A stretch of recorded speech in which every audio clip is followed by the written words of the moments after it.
So you are standing in the basement, or maybe out in the garage, looking at a water heater that is either leaking, making a noise it never used to make, or just flat out dead. And you have got one or two quotes sitting on the kitchen table. One is for a gas unit.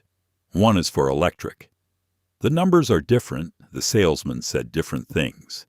And now you are trying to figure out which one is actually going to cost you less.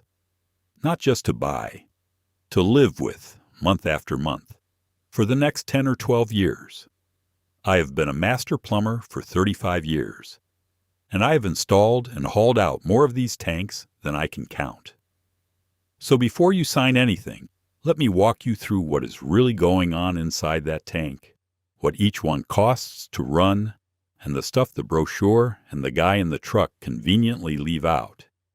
And stick around, because there is a third type of water heater that most people have never even heard of, and in a lot of homes it quietly beats both of these on the monthly bill. Both of these are what we call tank heaters, sometimes called storage heaters.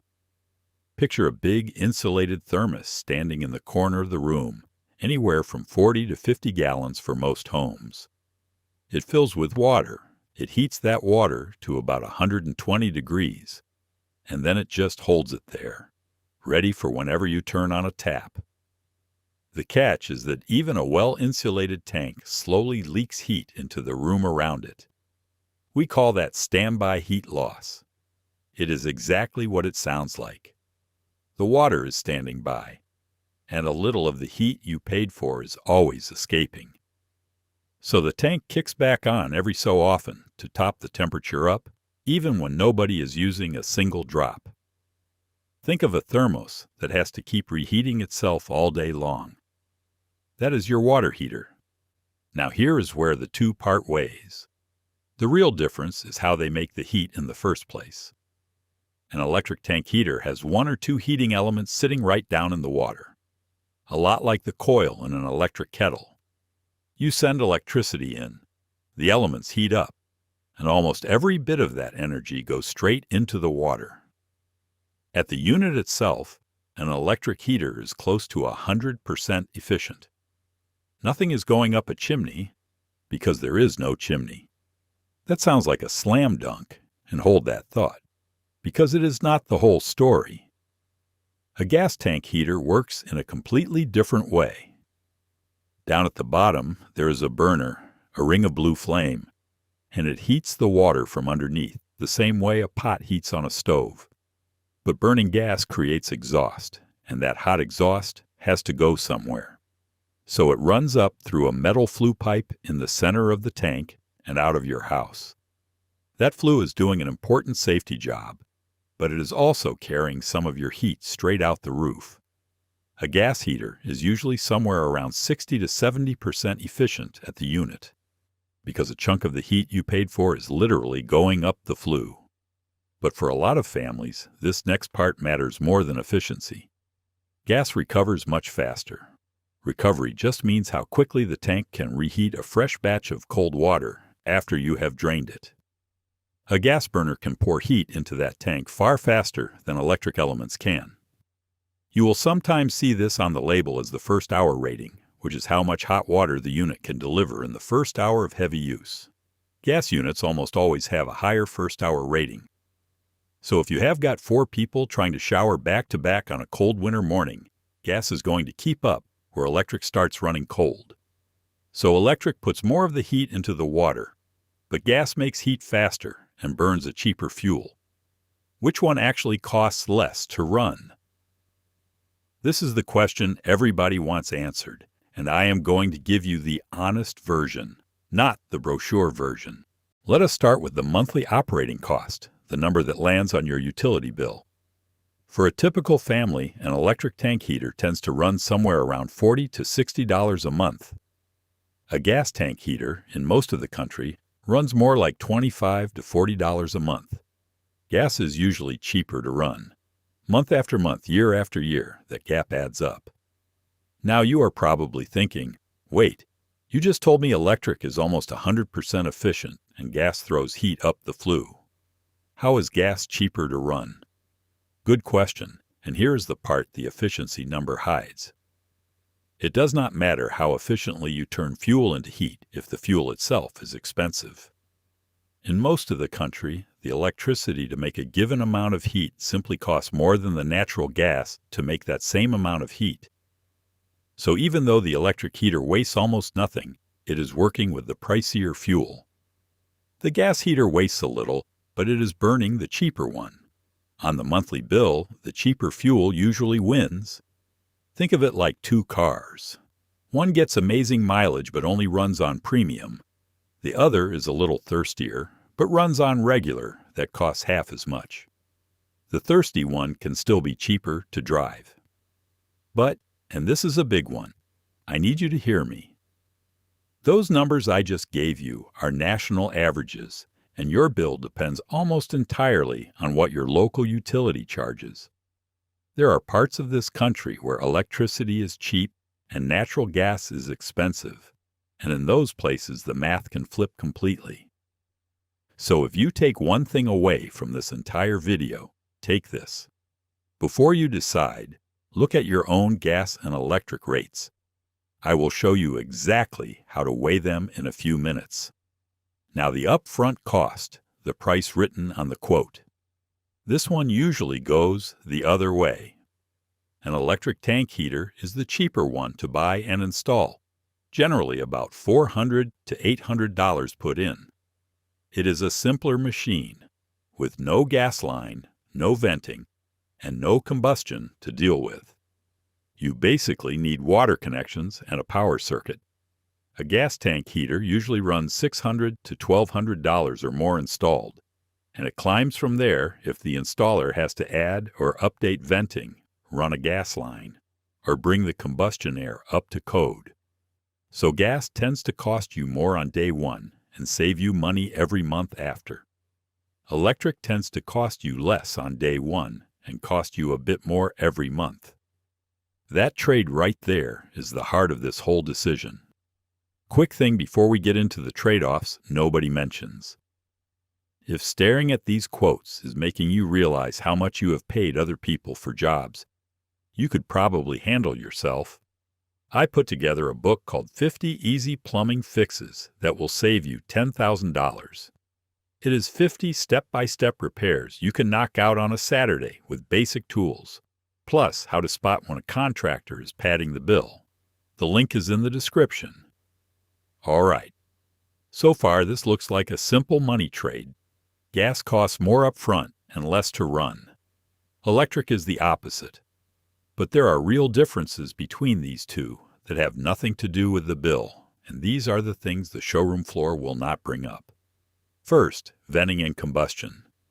A gas heater is burning fuel inside your home, so it has to get rid of the exhaust safely, and it needs fresh air to burn properly. That means a flue or a vent, and it means enough combustion air in the space. When that venting is wrong or it backdrafts, the exhaust can spill back into your house. And gas exhaust contains carbon monoxide, a gas you cannot see or smell that can kill you in your sleep. I am not telling you that to scare you. I am telling you because it is real, and it is the single biggest reason I tell folks that gas water heater work belongs to a licensed professional. The gas line, the venting, the combustion air, the carbon monoxide safety. None of that is a Saturday project. Please do not try to do a gas water heater yourself. Not ever. An electric heater has none of that. It has no flame and no exhaust, which means no gas line and no carbon monoxide. It is just a tank with electric elements. That makes it simpler, and frankly, it makes it safer from a combustion standpoint. It is also why electric is the obvious answer when a home does not have a gas line at all. Running a brand new gas line to a house that never had one can cost more than the heater itself. And at that point, electric, or the third option I keep teasing, almost always makes more sense. Then there is recovery again, because it cuts both ways. I told you gas reheats fast. The flip side is that electric reheats slowly. If you have a big household, teenagers, a couple of bathrooms all running at once, An undersized electric tank can leave the last person in line with a cold rinse. You can solve that with a bigger electric tank, but a bigger tank costs more to buy and loses a little more standby heat just sitting there. Gas handles a lot of demand at the same time more gracefully. That is just physics. Now let us talk lifespan, because this is where people quietly waste money. A standard tank water heater, gas or electric, typically lasts about 8 to 12 years. But I have pulled units that were 18, 19 years old and still running strong, and almost every time it came down to one cheap part most homeowners have never heard of. It is called the anode rod. It is a metal rod that screws into the top of the tank, and its entire job is to corrode so that your tank does not. The rod rusts on purpose, sacrificing itself to protect the steel tank around it. We even call it the sacrificial anode. When that rod is used up and nobody replaces it, the tank itself starts rusting from the inside. And that is when you get a leak and a 4-figure replacement. A new anode rod is a cheap part.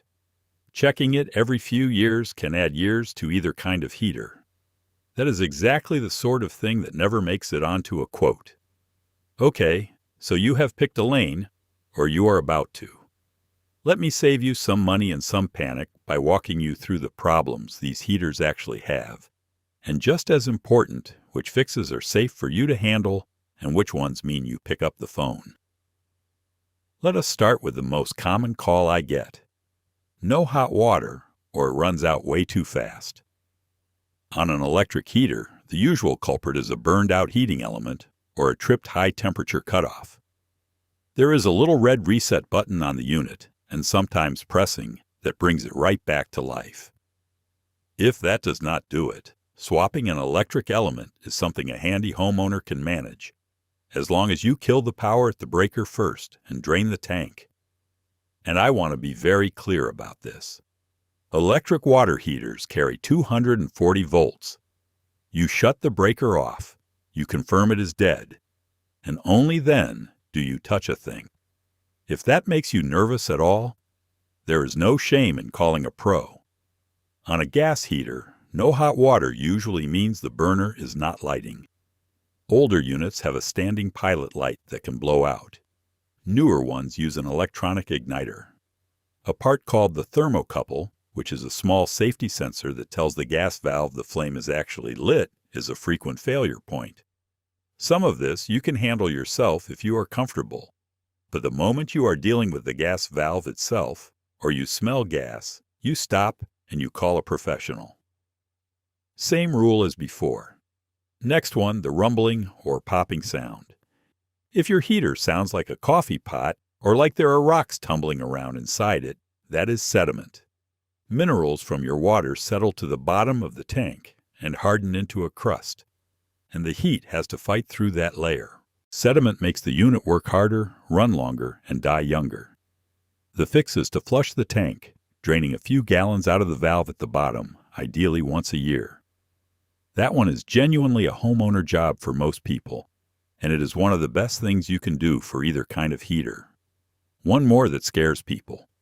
A small drip from a valve on the side or top, with a pipe running down toward the floor. That is the temperature and pressure relief valve, the T&P valve, and it is a critical safety device that opens if the tank ever gets too hot or builds too much pressure. An occasional drip can be normal. A steady leak means the valve, or something feeding it, needs attention. And that is worth a call, because that valve is the thing standing between you and a dangerously overpressurized tank. Do not ever plug it or cap it. It is there to keep your tank from turning into a problem you really do not want. All right, this is the part you actually came for. How do you choose? Forget the sales pitch. There are 4 things that decide this, and they go in this order. Number 1, and this is the big one, your local gas and electric rates. This single factor outweighs everything else on the running cost side. Pull up a recent gas bill and a recent electric bill, or call your utilities and ask what they charge per unit. If natural gas is cheap where you live, gas almost always wins the monthly battle. If your electricity happens to be cheap and your gas is expensive, that gap shrinks, and it can even flip. I cannot tell you which is true in your town, but your own bills can. And that is the number to chase before anything else.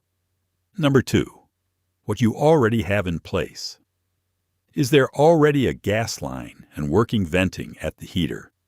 If the answer is yes, replacing gas with gas is usually straightforward, and it keeps your costs down. If there is no gas line at all, be honest with yourself about what it costs to add one, because that can blow the whole budget. No gas line usually points you straight toward electric. Number 3, your household and your peak demand. How many people? How many bathrooms? And do you all need hot water at the same time? A big, busy house with showers running at once leans toward gas, or toward a larger tank, because of that faster recovery we talked about. A smaller household, or one where hot water use is spread out through the day, does just fine on electric. Number 4, your upfront budget. If money is tight today, electric gets you a working heater for less out the door, around $400 to $800 installed. If you can absorb a higher price up front to save every month afterward, gas may pay you back over its life, as long as gas is the cheaper fuel where you live. Put those 4 together in that order, and the right answer usually stops being a guess and starts being obvious. Rates first, then what you already have, then your household, then your wallet today. Now the third option I promised you at the start. If you are leaning electric, or you have no gas line, do not assume a plain electric tank is your only move, because there is something better that most homeowners have never heard of. It is called a heat pump water heater, sometimes sold as a hybrid. And this is the clever part. Instead of making heat the expensive way, by forcing electricity through an element, it moves heat. It pulls warmth out of the air in the room and pumps it into the water.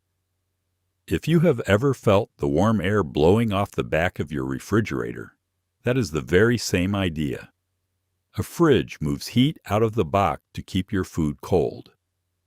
A heat pump water heater runs that in reverse, grabbing heat out of the room air and dumping it into the tank. And because moving heat takes far less energy than creating it, these units are roughly 2 to 3 times more efficient than a standard electric heater.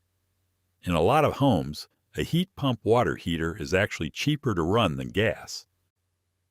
That is the one that quietly wins the monthly bill. The catch is the sticker price. A heat pump water heater usually runs about $1,500 to $3,000 installed, more than either standard tank. But there are often utility rebates and tax credits that knock a serious chunk off that number, and the low running cost keeps paying you back for years. They do need a little space and a spot that stays reasonably warm, like a basement or a utility room, because they are pulling heat out of that air. In a freezing, unconditioned corner, they work harder and slower. But if you have got the space and the rebates, this is the lowest operating cost of the whole bunch, and it is worth a serious look before you default to a plain tank. One last thing before you go. That same book, 50 Easy Plumbing Fixes That Will Save You $10,000, also walks you through which repairs are safe to do yourself and which ones are not. So you never turn a small fix into a flooded basement. You can grab it from the link in the description.